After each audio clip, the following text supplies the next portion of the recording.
In this CircuitPython school video, you will be introduced to an IR break beam sensor and how it can be used with a Raspberry Pi Pico 2W. Let's get coding. You will need a laptop with PyCharm downloaded and some CircuitPython skills. If this is new information to you, please be sure to check out Prof G's CircuitPython school channel, where there's over 90 videos on how to use CircuitPython with Bluefruits and Raspberry Pi Picos. So, what is an IR break beam sensor? Well, IR stands for infrared. And yes, it might remind you of the electromagnetic spectrum. One end of the sensor is the emitter, and the other is the receiver. The emitter will project a beam of human invisible infrared light to be taken in by the receiver. When the two sensors are aligned across from each other, that's when testing can begin. If an item passes through the alignment, the beam has broken and the receiving sensor will flag it. The item passing through, however, must not be transparent to infrared. In today's lesson, we are using the 5mm LED IR break beam sensors sold by Adafruit. They work up to 50 centimeters or 20 inches of distance. So, let's get started. Alrighty, let's wire this up. Your emitter has a black wire and a red wire. Your receiver has a black wire, a red wire, and a yellow wire. My tip to you is to connect the VBus 5E to a power rail because you will be using this quite a bit for the rest of this lesson. For the emitter, the black wire can go to any ground, and the red wire can go to VBus or to the power rail, as shown in the video. For your receiver, the black wire can go to ground, the red wire will go into VBus or 5E, and your yellow wire will go into GP3. I chose GP3 because that is how I'll be coding my break beam sensors. You can choose any GP you want, just make sure it aligns with your code. We're going to start off with a basic break beam code just to see how well your sensors are working. Here is the code provided. I will be providing step-by-step instructions on how to type this code in just a couple seconds. Feel free to follow along with that or just type it from here.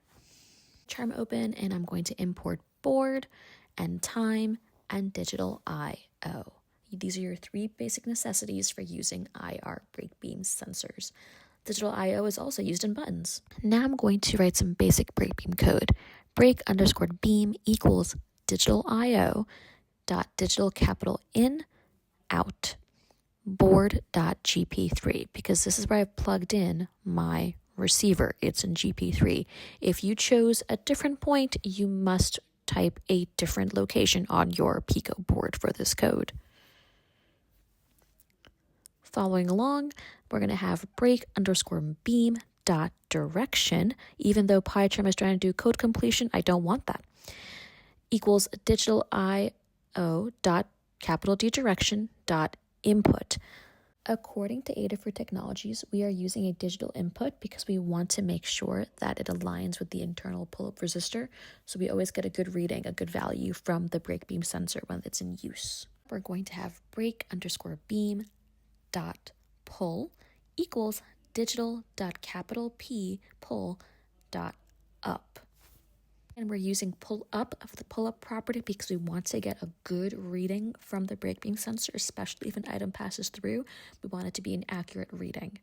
I'm going to use a while true loop in this case because I want to continually check to see if an item has broken the sensor. Adafruit does provide the code break_beam.value to check this. I'm just going to add my own variable to it. So value equals break_beam.value. That's the variable I chose, value.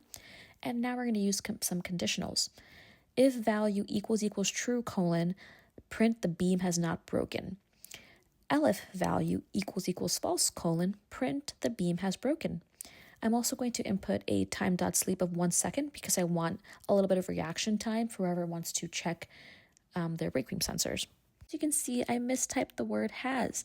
It's okay when you make mistakes in coding. That's the whole point of going back and checking your code before you hit save and run the code. So just a little tip to always go back and check. I'm going to open up TO and get that running. If you don't have TO on your laptop, please go back and check older CircuitPython school videos on how to download that.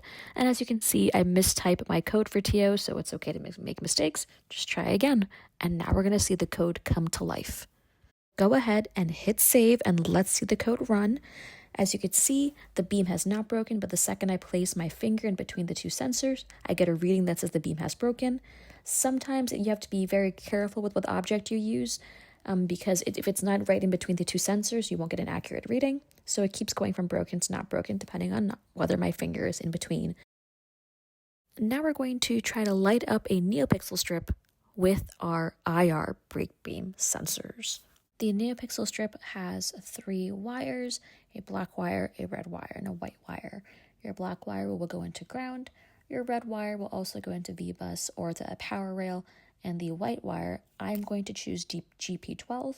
You can choose whichever GP you want. Just make sure it aligns with your code down the line. So here I am using DuPont wires to attach my NeoPixel strip to my Pico.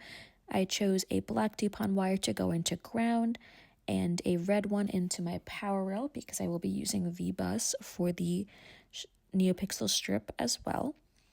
And then I'm going to use my white DuPont wire to plug into GP12 because that's what I'm using in my code. The NeoPixel strip has subsequent alligator clips, so I'm just going to match my alligator clips to my wires. So red for power, black for ground, and then the white alligator clip will be attached to the white DuPont wire, which is at GP12. I recommend doing all of this without having your Pico plugged into the board to prevent brownouts, and then just lay your strip along the side so it does not get in the way of your break beam sensor. Here's a preview of the code that we will be using. It is a manipulation of our previous break beam code, just with some NeoPixel code added to it. Feel free to use it now or follow along in a couple seconds. I'm going to start off by importing NeoPixel because we are using NeoPixels for this code. And then below our break beam code, I'm going to input some basic NeoPixel strip code. So strip equals NeoPixel dot capital N Neo capital P pixel board.gp12. I have 30 LEDs in my NeoPixel strip. Make sure you count how many LEDs you have so all of them light up when we run the code. And I'm also going to set my brightness to 0.2 because my NeoPixel strip is pretty bright and I don't want it to be that bright in this video. Now I'm going to manipulate and edit my while true loop. If the break beam is not broken, I want my NeoPixel strip to remain dark. So under if value equals true under the print statement, I'm going to input strip.fill 0,0,0, which is the RGB value for black. And then I noticed a mistake when I was typing. I wanted my strip.fill to be green when the beam has broken, but I ended up typing the code for blue in the RGB value. You are more than welcome to keep it as blue, to keep it as green, whatever you prefer. I will be using green down the line. And then I was thinking, how long should my time.sleep be? I ended up putting it at 0.2, but then later on I changed it to 0.05 for a much faster reaction time in between the beam being broken and not broken. Go ahead, hit save, and let's go see this running. Anytime I place an object between my break beam sensor, it lights up green and I get a print statement saying the beam has broken. That's not broken, broken, not broken, broken, so on and so forth. You did it, nice work. It's time for a challenge, coder. Breaking the beam and the brightness. Build off your previous break beam and NeoPixel code and create a light show. Choose 3 colors that will rotate and pulse each time the break beam has broken. Each color must display in the same loop and the NeoPixel strip must turn off immediately once the break beam is no longer broken. Take a look at this video to see what it looks like when the challenge is done correctly. As you can see, my 3 colors are purple, blue, and green, and they pulse as the break beam is broken. And even when I quickly take my item away and the beam is no longer broken, the strip goes and fills into black, and the colors continue to loop in the same order they were coded to do so.